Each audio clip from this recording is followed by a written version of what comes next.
তো সবাই কেমন আছেন? আশা করি ভালো আছেন। আর বাচ্চাকে স্নান করিয়ে, কাপড়-চোপড় পরিয়ে তাকে ঘুমানোর চেষ্টা করা হলো। কিন্তু সে ঘুমাবে না, সে খেলছে। তো আর এদিকে আমি ভাত করেছিলাম আর একটু লাউ শাক সিদ্ধ করেছিলাম। আর ফুলকপি, আলু দিয়ে মাছের ঝোল করেছিলাম। তো রান্না করে সব কাজ কমপ্লিট করে বাসন ধুয়ে চুলো মেজে সব কমপ্লিট করেছি। আর বাবু এখনও ঘুমাচ্ছে, কারণ একটু দেরিতে ঘুমিয়েছিল তো সেই কারণে। আর ওই জন্য আমার সব কাজ কমপ্লিটও হয়ে গেছে।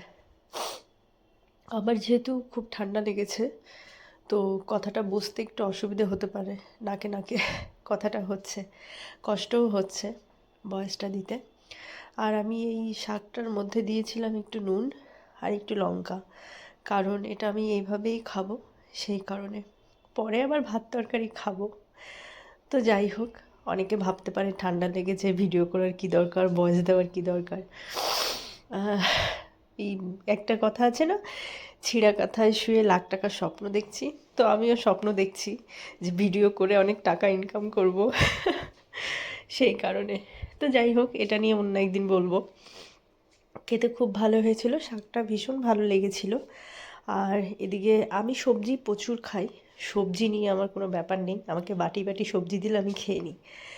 তো ভিডিওটা ভালো লাগলে একটু লাইক কমেন্ট শেয়ার করবেন। সবাই ভালো থাকবেন, সুন্দর থাকবেন, সুস্থ থাকবেন। বিকেলে গিয়েছিলাম ছাদে।